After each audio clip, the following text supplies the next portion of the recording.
Over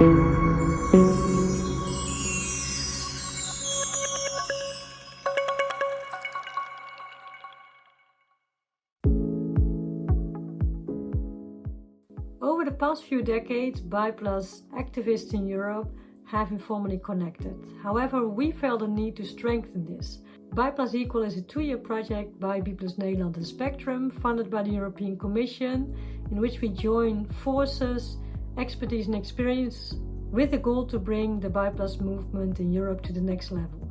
We have 3 objectives. First, mapping the existing Bi+ initiatives, groups, networks and organizations in Europe, collecting their needs and experiences and share best practices. Second, facilitating capacity building, mutual learning and exchange. And third, exploring and aiming to create a Bi+ European legal organizational network. Bi+ Equal is a project with and for the Bi+ community. Therefore, we started by conducting an online survey to collect the needs and experiences of Bi+ groups and activists in Europe. The data was collected between September and October 2024. Although it was in English only, we tried to make it inclusive, accessible, anonymous, and secure. We had a broad definition of Europe which covered Council of Europe countries as well. 235 potential activists were invited to fill in the survey, including 125 Bi groups and 110 individual Bi+ activists. 39 groups and 44 Bi+ activists participated in this research. Although we tried to invite groups and activists from all over Europe, most of the participants were from Northern and Western Europe.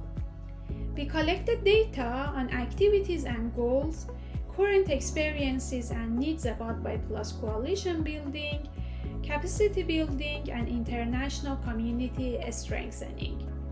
Topics for mutual learning and exchange.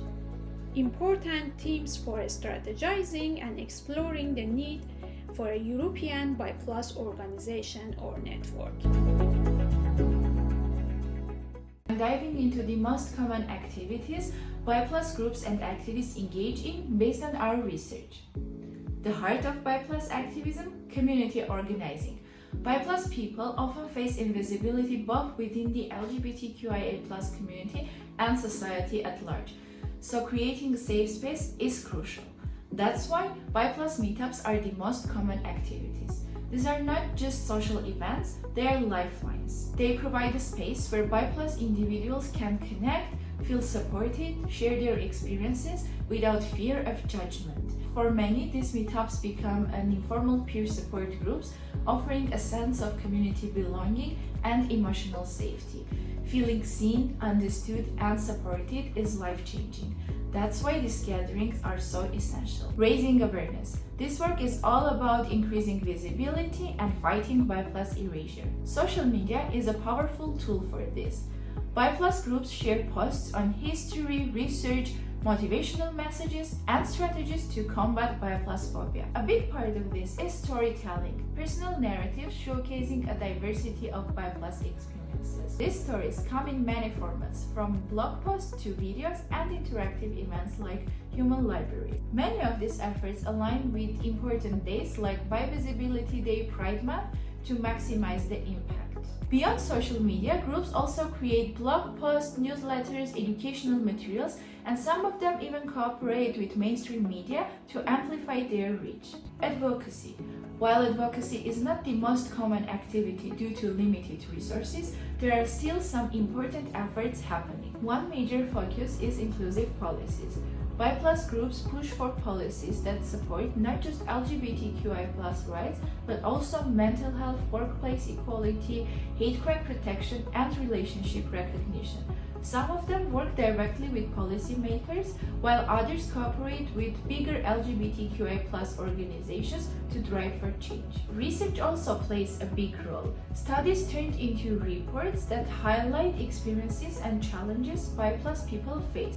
These reports are being shared with policymakers and advocacy groups to push Bi+ agendas. Finally, raising awareness is a vital part of advocacy. Visibility campaigns, media appearances, participation in public events help to challenge stereotypes and make Bi+ realities visible. Despite the efforts, many Bi+ groups struggle with limited funding, making it harder to expand Bi+ advocacy.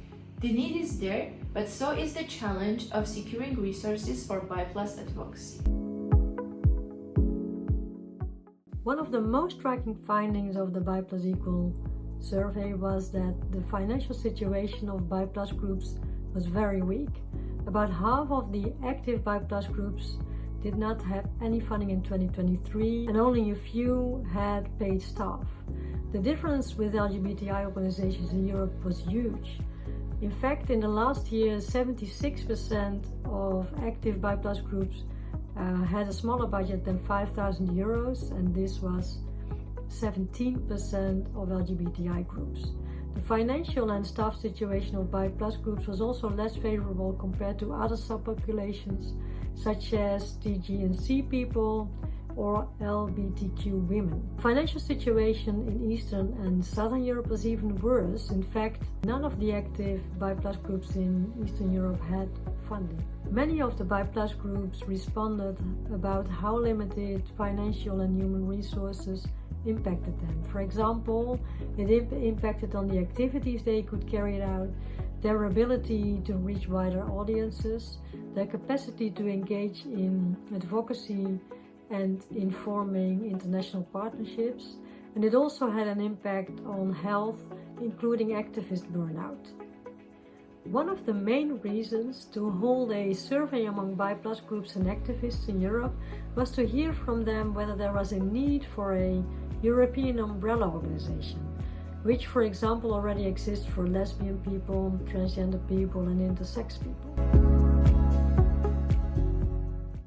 There was in fact a high interest for a possible European formal Bi+ organization, and it was envisioned that this organization could, for example, serve Bi+ groups across Europe, it could represent them in Europe, and they could advocate for Bi+ specific or inclusive research and policies. The main goals for Bi+ groups and activists to become part or to join this European organization for Bi+ people is to build a stronger Bi+ community, international community, and to share and learn about strengthening Bi+ communities.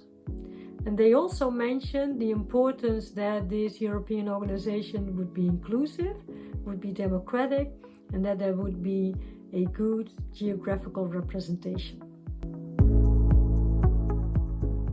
Based on this research, we had three main recommendations for funders, policymakers, researchers, LGBTQI+ groups, and Bi groups to consider. First of all, to support stronger and more inclusive communities. Include Bi+ groups and ensure their visibility and representation, including minorities within the Bi+ communities. Fund Bi groups to support Bi+ communities' growth and advocacy. Second, to facilitate alliance building, collaboration, and partnership. Share best practices, educate allies, and challenge stigma. Empower Bi+ groups to form partnerships that strengthen their impact. Third, to promote Bi+ inclusive legislation, policies, research, and advocacy. Consider Bi+ inclusivity of general projects as well as projects focusing on bisexuality. Facilitate opportunities for learning and exchange of experiences.